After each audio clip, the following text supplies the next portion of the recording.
when in the course of human events it becomes necessary for one people to solve the political bands which have connected them with another, and do so among the powers of the earth. The separate and equal station to which the laws of nature and of nature's God entitle them in due respect to the opinions of mankind requires that they should declare the causes which impel them to separation. We hold these truths to be self-evident, that all men are created equal, that they are endowed by their Creator with certain unalienable rights, that among these are life, liberty, and the pursuit of happiness. That to secure these rights, governments are instituted among men deriving their just powers from the consent of the governed. That whenever any form of government becomes obstructive of these ends, it is the right of the people to alter or to abolish it and to institute new government, laying its foundation on such principles and organizing its powers in such form as to them shall seem most likely to affect their safety and happiness. Prudence, indeed, will dictate that governments long established should not be changed for light and transient causes. And accordingly, all experience has shown that mankind are more disposed to suffer while evils are sufferable than to right themselves by abolishing the forms to which they are accustomed. But when a long train of abuses and usurpations, pursuing invariably the same object, evinces a design to reduce them under absolute despotism, it is their right, it is their duty to throw off such government and to provide new guards for their future security. Such has been the patient sufferance of these colonies, and such is now the necessity which constrains them to alter their former systems of government. The history of the present King of Great Britain is a history of repeated injuries and usurpations, all having in direct object the establishment of an absolute tyranny over these states. To prove this, let facts be submitted to a candid world.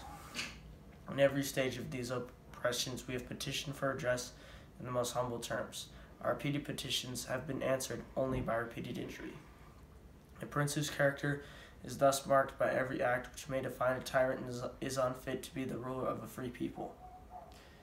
Nor have we been wanting in attentions to our British brethren. We have warned them from time to time of attempts by their legislature to extend unwarrantable jurisdiction over us. We have reminded them of the circumstances of our immigration and settlement here. We have appealed to their native justice and magnanimity, and we have conjured them by the ties of our common kindred to disavow these usurpations, which would inevitably interrupt our connections and correspondence. They too have been deaf to the voice of justice and consanguinity. We must therefore acquiesce in the necessity which denounces our separation, and hold them as we hold the rest of mankind, enemies in war, in peace, friends.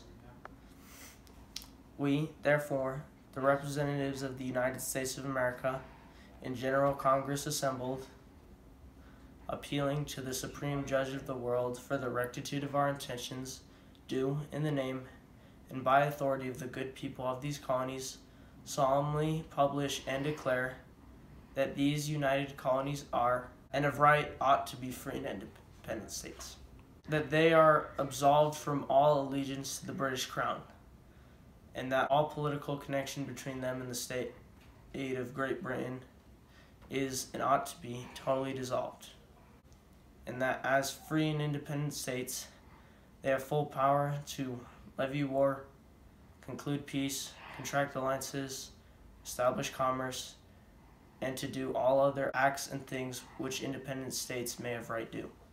And for the support of this declaration, with a firm reliance on the protection of divine providence, we mutually pledge to each other our lives, our fortunes, and our sacred honor.